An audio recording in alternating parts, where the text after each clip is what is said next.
এরকম কি কারোর সাথে হয় না যে ধরুন রাত ৩টের সময় হঠাৎ ঘুম ভেঙে গেল আর মাথায় একটা চিন্তা ঘুরপাক খেতে শুরু করল? হুম। হয়তো কালকের কোনো মিটিং নিয়ে বা পুরনো কোনো ভুলের কথা। একদম। আর তারপর তো ব্যাস, একটার পর একটা চিন্তা এসে এমন জট পাকায় যে আর ঘুমই আসে না। সকালবেলা উঠে মনে হয় যেন সারা রাত ধরে মাথায় একটা যুদ্ধ চলেছে। শরীর ক্লান্ত, মন তার চেয়েও বেশি ক্লান্ত। এই অভিজ্ঞতাটা মনে হয় প্রায় সবারই। ঠিক এখানেই আজকের আলোচনার শুরু। আমরা সারাদিন হাজার হাজার কথা ভাবি, কিন্তু যদি বলি আমাদের দুঃখ, কষ্ট আর উদ্বেগের প্রায় ৯৯% কারণ বাস্তব কোনো সমস্যা নয়, বরং আমাদের মাথার ভেতরের এই অতিরিক্ত চিন্তা। আজ আমরা জোজেফ নুগুয়েনের বেস্ট সেলিং বই don't believe everything you think নিয়ে এক গভীর আলোচনা করব। আর আমাদের উদ্দেশ্যটা কিন্তু কোনো জটিল মনস্তাত্ত্বিক বিশ্লেষণ নয়, বরং এই বইয়ের মূল নির্যাসটুকু বের করে আনা। হুম।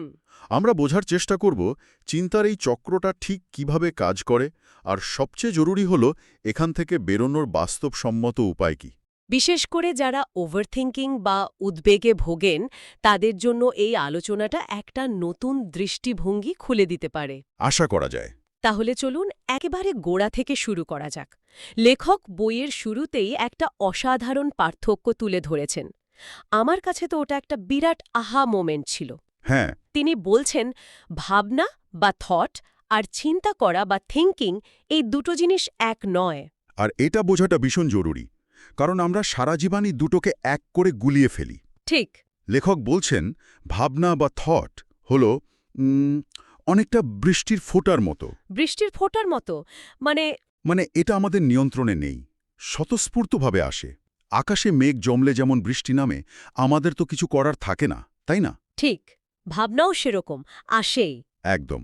যেমন ধরুন, কাল সকালে একটা খুব গুরুত্বপূর্ণ ইন্টারভিউ আছে। হুম। রাতে শুয়ে হঠাৎ মাথায় এলো কালকের ইন্টারভিউটা কেমন হবে। ব্যাস এটুকুই।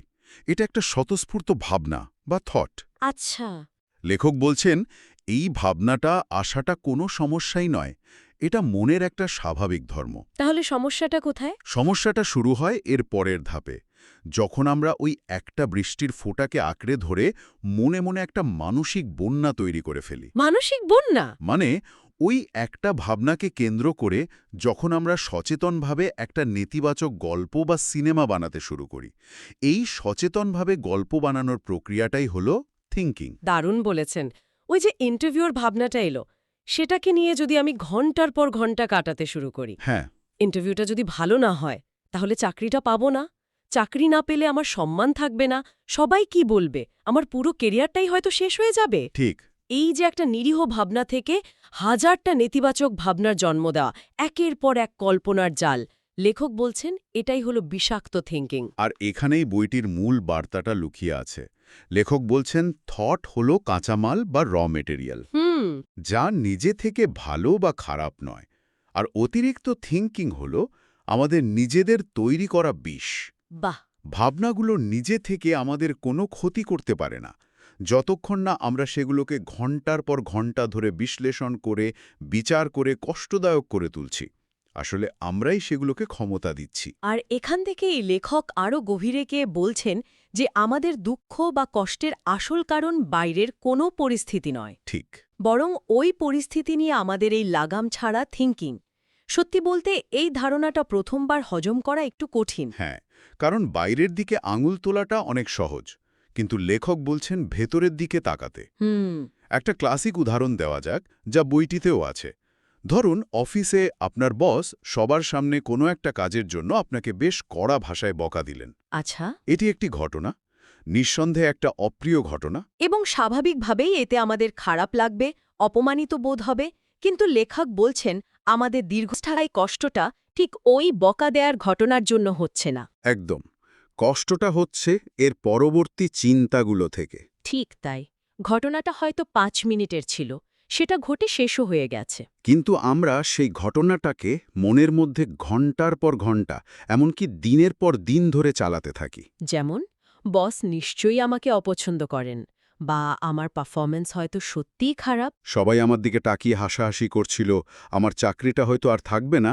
এই বিচার বিশ্লেষণ আর মানসিক পুনরাবৃত্তিগুলোই আমাদের আসল ভোগান্তির কারণ। তার মানে ঘটনাটা একবার ঘটে, কিন্তু আমরা সেটাকে মনে মনে হাজারবার ঘটাই। আর এই সূত্র ধরে লেখক একটা শক্তিশালী প্রায় বিপ্লবী একটা সমীকরণ দিয়েছেন, no thinking is equals to no suffering. মানে চিন্তা নেই তো কষ্টও নেই। কিন্তু 1 মিনিট, এটা শুনতে একটু বাড়াবাড়ি লাগছে না?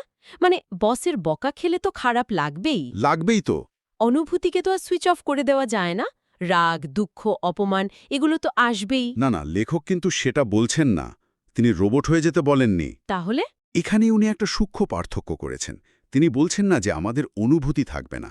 রাগ, দুঃখ, ভয় এগুলো স্বাভাবিক মানসিক প্রতিক্রিয়া। তিনি বলছেন এই অনুভূতিগুলোকে আঁকড়ে ধরে রেখে যে কষ্টটাকে আমরা জিয়ে রাখি সেটার কথা। প্রাথমিক অনুভূতিটা হলো একটা তাৎক্ষণিক প্রতিক্রিয়া, কিন্তু সাফারিং বা ভোগান্তি হলো একটা দীর্ঘ প্রক্রিয়া। যেটা আমাদের থিঙ্কিং থেকে জন্মায়। একদম অর্থাৎ বসের বকা খাওয়ার পর তাৎক্ষণিক রাগ বা খারাপ লাগাটা স্বাভাবিক, স্বাভাবিক। কিন্তু 1 ঘন্টা পরেও যদি আমি ওই ঘটনাটা নিয়ে ভেবে ভেবে কষ্ট পেতে থাকি, তার মানে আমি এখন আর ঘটনার জন্য কষ্ট পাচ্ছি না, আমি আমার নিজের চিন্তার জন্য কষ্ট পাচ্ছি। ঠিক, আপনি ওই আগুনে অনবরত জ্বালানি দিয়ে চলেছেন। যদি আমরা শুধু পর্যবেক্ষণ করতে শিখি যে হ্যাঁ বস বকা দিয়েছেন, আমার খারাপ লাগছে এবং এখানেই থেমে যাই, কোনো অতিরিক্ত গল্প না বানাই। তাহলে ওই খারাপ লাগাটা কিছুক্ষণের মধ্যেই চলে যেত। কিন্তু আমরা তা না করে ওই ভাবনাকে আঁকড়ে ধরে রাখি আর কষ্টটাকে বাড়িয়ে তুলি। তাহলে প্রশ্নটা হলো, এই চিন্তার চক্র থেকে বেরোনোর উপায় কি? এটা কি আদৌ সম্ভব? হ্যাঁ, এটাই তো আসল প্রশ্ন। এখানেই লেখক স্টেট অফ ফ্লো বা চিন্তামুক্ত অবস্থার কথা বলেছেন। Flow state.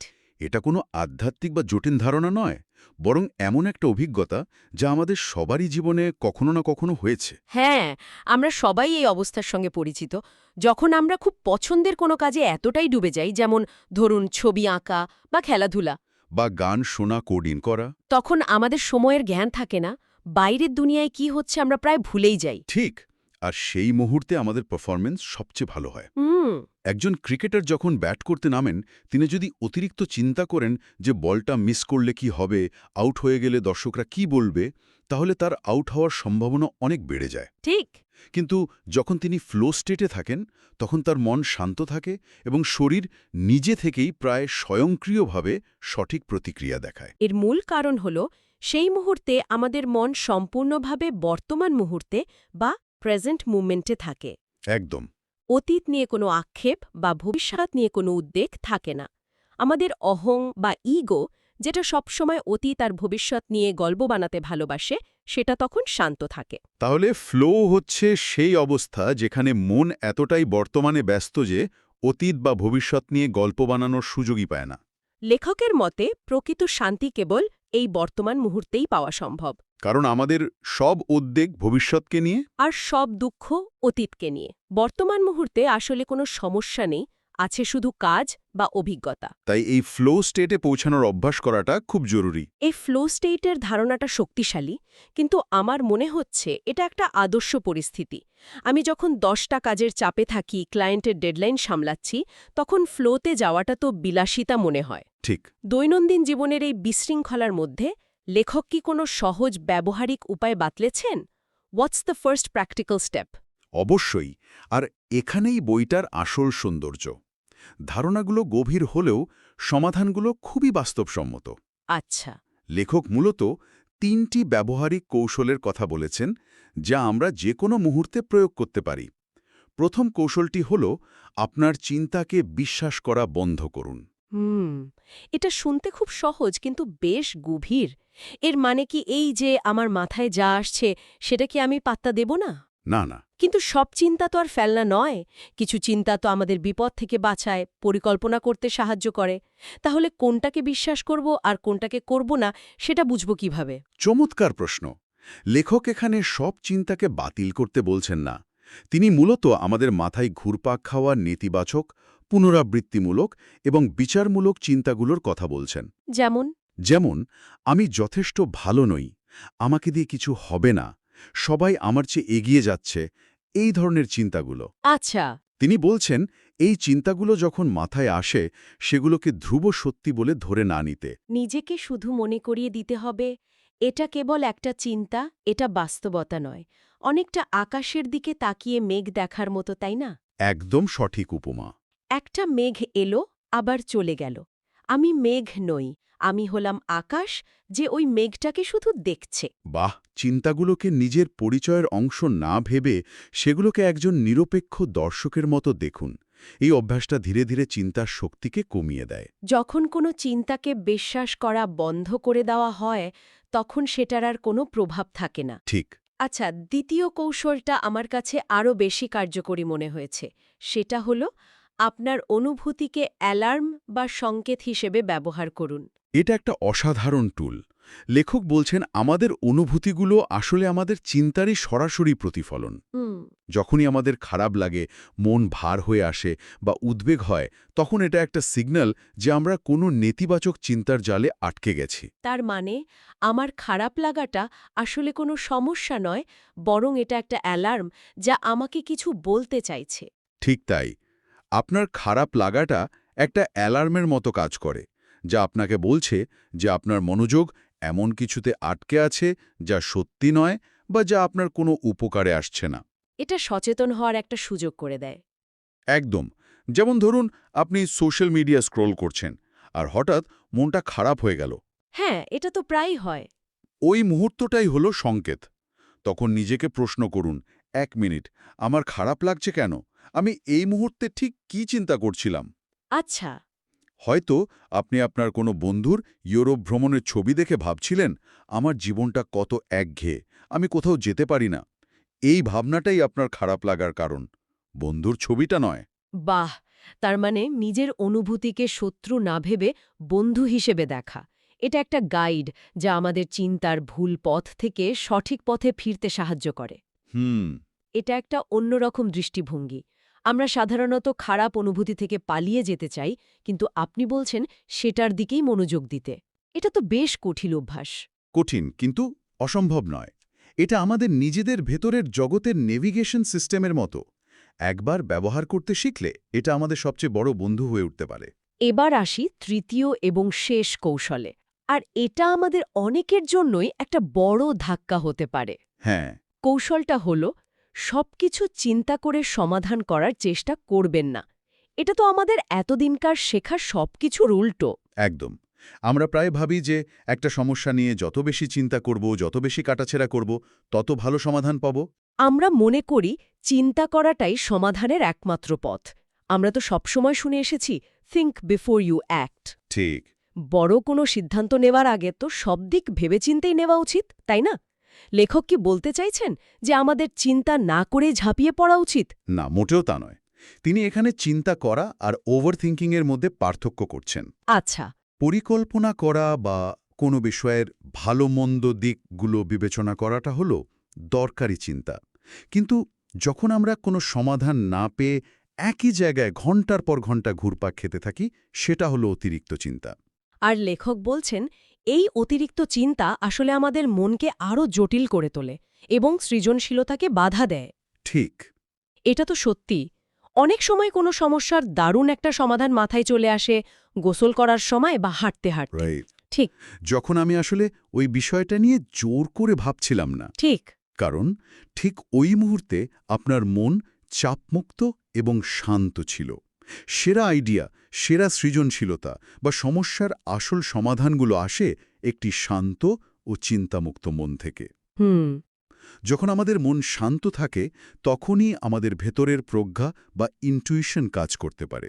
তাই যখন কোনো সমস্যায় খুব বেশি চিন্তিত থাকবেন বা কোনো সমাধান খুঁজে পাবেন না, তখন জোর করে আরও চিন্তা না করে একটা বিরতি নিতে হবে। হাঁটতে যান, গান শুনুন বা অন্য কোনো কাজ করুন যা আপনার মনকে শান্ত করে।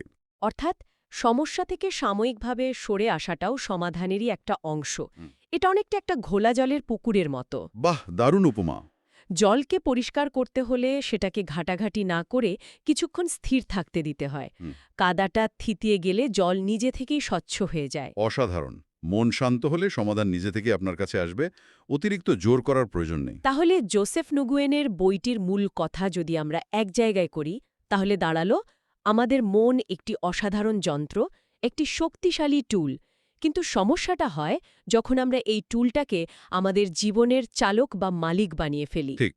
মনকে তার নিজের মতো চলতে দিলে সে অতীত আর ভবিষ্যতের গল্প বুনে আমাদের বর্তমানকে নষ্ট করে দেবে। হুম। আমাদের চিন্তাই আমাদের জন্য স্বর্গ বা নরক তৈরি করতে পারে। আমরা কোনটাকে বেছে নেব সেই সিদ্ধান্তটা সম্পূর্ণ আমাদের হাতে। ভাবনা আসবেই, সেটাকে আমরা আটকাতে পারব না। কিন্তু সেই ভাবনাকে নিয়ে চিন্তা করে কষ্ট পাবো কিনা সেই নিয়ন্ত্রণ আমাদের আছে। আজকের এই পুরো আলোচনা থেকে একটা গভীর প্রশ্ন কিন্তু মাথায় আসছে। কি? যদি আমাদের অনুভূতিগুলো সত্যিই আমাদের চিন্তার প্রতিফলন হয়, তার মানে কি এই দাঁড়ায় যে আমরা নেতিবাচক চিন্তাকে গুরুত্ব না দিয়ে সচেতনভাবে নিজেদের মানসিক অবস্থা বেছে নিতে পারি? মানে আমরা কি আক্ষরিক অর্থেই নিজেদের অনুভূতির স্রষ্টা হতে পারি? এটা একটা দারুণ ভাবনার জায়গা। এর অর্থ দাঁড়ায় সুখ বা শান্তি বাইরে থেকে খোঁজার জিনিস নয়, এটা ভেতর থেকে তৈরি করার একটা অভ্যাস। তাই তো। এমন একটা দিন কেমন হতে পারে যেখানে আমরা প্রতিটি নেতিবাচক চিন্তাকে কেবলই একটা চিন্তা হিসেবে পর্যবেক্ষণ করলাম, কিন্তু সেটাকে বিশ্বাস করলাম না। সেটার সাথে নিজেকে একাত্ম না করে শুধু মেঘের মতো আসতে এবং যেতে দিলাম। এই অভ্যাসই কি সত্যি আমাদের মানসিক শান্তি ফিরিয়ে দিতে পারে? ভাবনার বিষয়। সত্যিই ভাবনার বিষয়।